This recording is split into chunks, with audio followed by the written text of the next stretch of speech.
Bonjour, merci vraiment de me recevoir plutôt au titre de ma casquette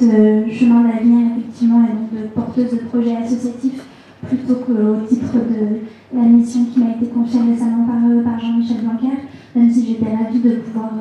entendre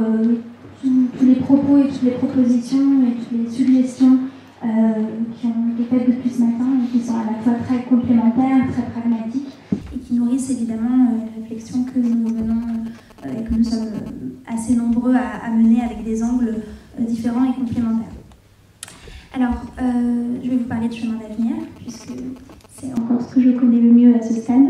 Peut-être vous dire que quand j'ai souhaité et quand nous avons souhaité fonder cette association,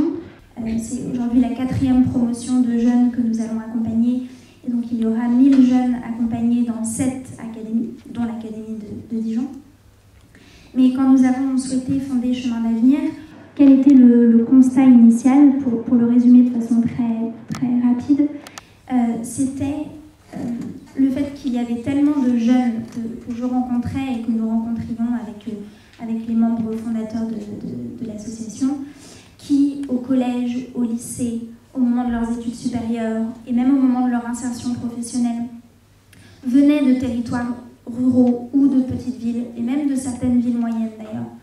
qui avaient un potentiel fou.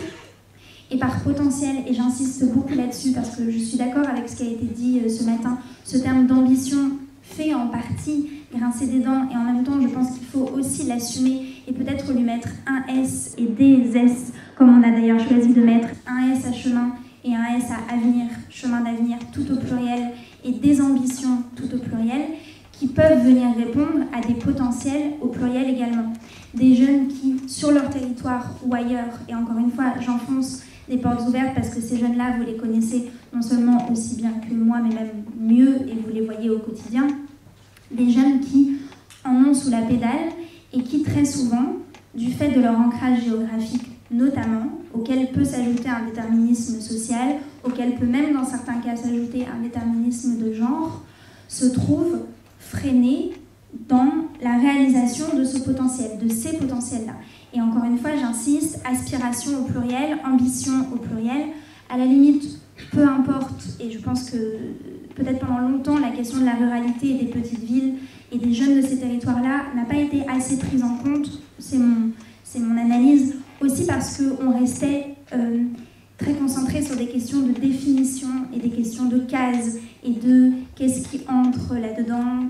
est-ce que le terme de France périphérique existe ou pas, qui sont ces jeunes, est-ce que les uns font partie de cette dénomination, faut-il se fonder sur les statistiques de l'INSEE, etc. Et je comprends que tout ça soit très crucial pour un certain nombre de raisons, et en même temps, ce qu'on sait, c'est que ces jeunes existent, qu'ils sont des millions, qu'ils ont du potentiel et qu'ils représentent le potentiel de notre pays, qu'ils sont aussi une force sur laquelle on peut s'appuyer pour valoriser les territoires, pour y faire des choses et pour valoriser la France et pour créer de la cohésion nationale dont on a de fait besoin. Et ces jeunes, on voit bien, et vous le voyez évidemment au quotidien, mais je dis ça aussi aux Parisiens et aux Lyonnais et aux Marseillais avec lesquels je peux travailler et qu'on rencontre dans le cadre de l'association, quand on quitte l'autoroute une demi-heure en partant en vacances ou en allant se balader en France, on voit bien, en s'arrêtant dans une petite ville, un bourg-ville, peu importe comment on appelle ça, que ces jeunes existent et qu'ils n'ont pas forcément les mêmes chances de départ face à la construction de leur avenir que les jeunes qui grandissent dans le cœur de Lyon ou le cœur de Bordeaux. Ça ne veut pas dire qu'ils ont moins de potentiel, bien au contraire. Ça ne veut pas dire que c'est une situation catastrophique, et ce n'est pas Zola. Et la grande précarité, c'est plutôt dans les grandes métropoles, et tout ça on le sait. Mais il n'empêche que les obstacles qui ont été décrits ce matin, obstacles, freins, défis, selon la façon dont on souhaite voir la question, sont, et vous l'avez très bien dit, souvent très imbriqués, des obstacles matériels, des obstacles psychologiques, des obstacles liés à l'éloignement géographique, des obstacles liés aux opportunités qui existent ou qui n'existent pas, aux stages que l'on peut faire à un quart d'heure de chez soi ou pas, au réseau familial qui va permettre que, au professeur qui tout à coup va parier sur nous, nous faire confiance et nous dire mais bien sûr, si cette formation tu peux la faire. Et donc tout ça crée une accumulation de freins qui portent atteinte à l'égalité des chances entre les jeunes Français, qui est en partie prise en compte par certains dispositifs, notamment quand il s'agit de critères sociaux, mais qui, à mon sens, et c'est en train de bouger, et clairement depuis plusieurs années, je trouve que cela bouge, et il y a plus qu'un frémissement qui peut aller s'accentuant, mais voilà, qui porte atteinte à l'égalité des chances entre les jeunes Français, et dont il est plus que temps de s'emparer. Ce que vous faites très souvent, et ce qui est fait très souvent dans un établissement en particulier, au sein d'un département, au sein d'une région où cela va être très bien pris en compte, au sein d'une petite ville, mais ça ne suffit pas toujours, et surtout c'est un enjeu qui est un enjeu national, et pas uniquement départemental, régional, raison pour laquelle Chemin d'Avenir a tout de suite eu vocation à être une association d'ampleur nationale. Cette association, elle part de là, c'est-à-dire qu'en fait, elle part essentiellement du troisième des trois indicateurs dont parlait Madame Azéma tout à l'heure, pas de la performance, pas directement du bien-être, bien que, à mon sens, tout ça soit fortement lié, parce qu'un très bon élève, souvent, se sent bien dans sa peau, et a un champ des possibles largement ouvert, plus qu'un élève qui a de moins bons résultats scolaires, et qui a un champ des possibles parfois plus réduit dans le système français tel qu'il existe. Donc, chez Chemin d'Avenir, notre obsession, et je n'ai pas peur du mot, c'est la question de la possibilité pour ces jeunes des territoires ruraux et des petites villes de choisir leur voie. En réalité, si par ambition on entend ça, si par ambition on entend la capacité à décider quelle formation on va suivre et quel métier on va exercer, alors là j'assume totalement le terme d'ambition, et c'est une ambition nécessaire et sur laquelle on peut très clairement travailler. Parce que, et ça encore une fois vous le connaissez mieux que moi, le collège dans lequel j'ai grandi et dans lequel j'ai fait mes études, donc à l'Ursi-Lévy dans l'Allier, en 2016 encore, les chiffres du passage du collège au lycée général et technologique, c'était 3 élèves sur 10, 4 élèves sur 10. Et donc, je veux 2016, chef d'établissement, chiffres sur lesquels on a travaillé au moment où on a lancé l'association. Pourquoi ? Pour des raisons en partie choisies, c'est-à-dire qu'on peut très bien décider de ne pas aller en seconde générale et technologique, mais il y a aussi beaucoup d'orientations suivies là-dedans, et notamment pour les questions liées à l'internat dont vous parliez, c'est-à-dire que le chef d'établissement qui nous fait revenir chaque année dit rien que le fait de pouvoir venir dans cet établissement dire n'ayez pas peur d'aller au lycée et n'ayez pas peur d'aller à l'internat, ça change tout, mais j'imagine que vous le voyez bien au quotidien. Donc l'association qui part de là a 3 piliers. Comment est-ce qu'on fonctionne? Et c'est un bon exemple l'Académie de Dijon, c'est-à-dire qu'avec le rectorat, c'est le rectorat qui suggère 3, 6, 9 établissements qui vont devenir des établissements partenaires. Collège, lycée et récemment lycée professionnel également. Nous échangeons avec les chefs d'établissement, les professeurs principaux, les conseillers d'orientation psychologues quand ils le souhaitent, et avec eux, on choisit un protocole qui consiste à, et ça on y tient beaucoup, parler à tous les élèves de 4e et tous les élèves de 1re. Pas de critères de notes et pas de critères sociaux. Ça va toucher aussi bien des jeunes qui ont envie de reprendre l'exploitation agricole de leurs parents que des jeunes qui ont envie de travailler dans la ferronnerie,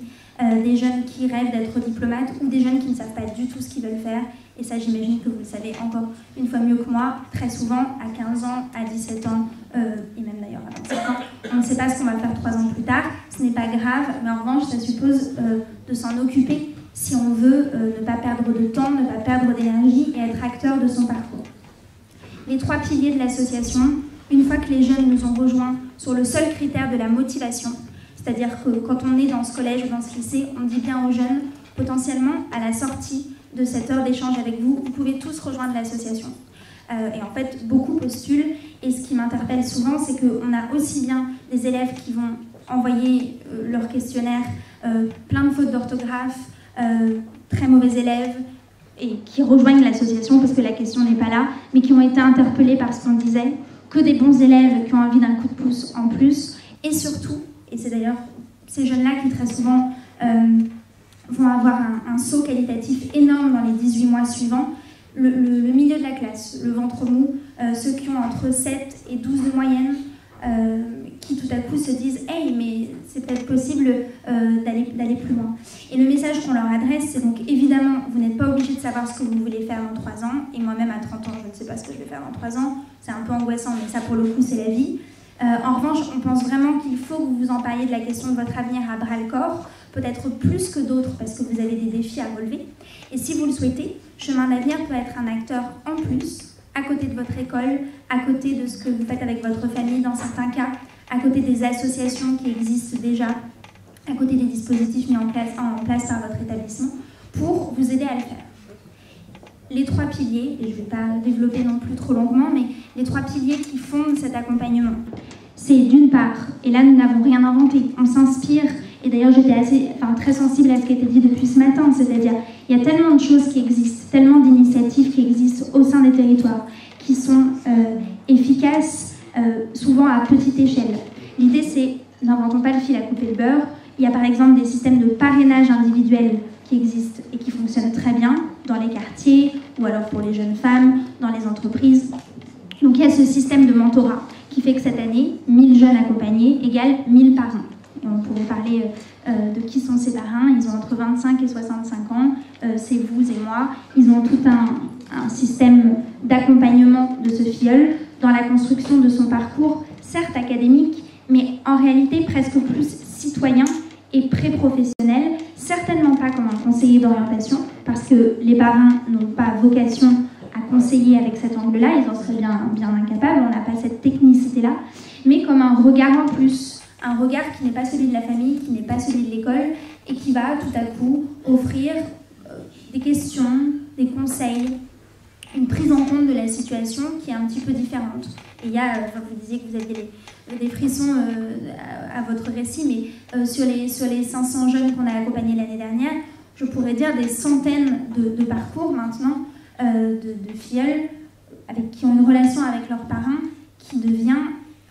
non seulement très efficace, on mesure notre impact depuis le début et on commence à voir les premiers résultats dans l'orientation des jeunes qu'on accompagne, mais très très forte humainement. Le parrainage individuel d'une part, d'autre part des outils concrets d'aide à la réussite, au pluriel, j'aimerais mettre un S à réussite aussi,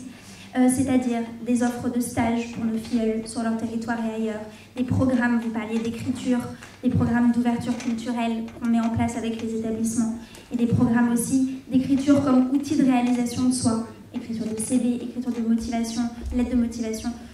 tout ce que les professeurs nous demandent de faire aussi, parce que de plus en plus, les professeurs viennent nous voir en disant « Nous, on peut préparer des jeunes, par exemple, à des formations sélectives, on peut évidemment les rendre extrêmement bons en histoire, en français, et on est même les mieux placés pour le faire. En revanche, écrire une lettre de motivation pour un concours qu'on n'a pas passé, ou préparer un oral pour un oral qu'on n'a pas passé, on n'est pas forcément les mieux à même de le faire. Est-ce qu'on peut le faire ensemble ? Et là, du coup, c'est redoutable d'efficacité. Mais je vous parle de filières sélectives. On a aussi tellement de jeunes qui, parmi les filleuls de Chemin d'Avenir, ont envie de travailler dans l'hôtellerie et n'osent pas forcément parce qu'ils n'ont pas le réseau, la bonne connaissance ou parce que ça suppose de partir de chez eux. L'exemple d'un filleul l'année dernière qui, avec son parrain, a découvert ce que c'était que les compagnons du devoir, a été pris aux compagnons du devoir, et sauf que malheureusement, il ne trouve pas de patron. Parce qu'il n'y en a pas à proximité immédiate et parce que la famille ne pousse pas forcément en ce sens. Donc comment est-ce qu'on peut faire pour aider à trouver ce patron-là ? D'autres programmes sur la prise de parole, des programmes d'alumni pour travailler sur l'insertion professionnelle de nos filleuls. Et le troisième pilier, qui est complémentaire et qui va, je pense, totalement dans le sens de ce qui a été décrit depuis ce matin, c'est l'idée de travailler en écosystème. C'est-à-dire de faire travailler main dans la main, de nous insérer, nous, très modestement, dans un réseau d'acteurs existants et un maillage territorial existant, et de faire travailler main dans la main au profit de ces jeunes, l'éducation nationale, évidemment. C'est la raison pour laquelle, d'ailleurs, c'est Marie-Danielle Campion, qui, dans l'Académie de Clermont-Ferrand, nous a aidés à construire ce programme dès la première année, en disant, en fait, ce que vous faites et ce que vous cherchez à faire, c'est construire un écosystème de réussite, et donc faisons-le ensemble. Les familles, et là, ô combien un sujet à traiter, les entreprises et les fondations d'entreprises, et les associations déjà existantes sur les territoires. Le résultat est à la fois modeste parce qu'il ne s'agit que de 1000 jeunes, et ça on en a bien conscience, et en même temps très efficace, humain. dans la capacité de ces jeunes à se projeter vers l'avenir, ce qui est vraiment notre sujet. Et donc on commence là dans l'Académie de Dijon, notamment à Varzy, à Château-Chinon, à La Machine, à Nevers, à Saint-Sauge, à partir dans 2 semaines, je crois. Donc on va accompagner une centaine de jeunes dans cette académie-là, et puis évidemment tout ça est amené à grossir l'année suivante.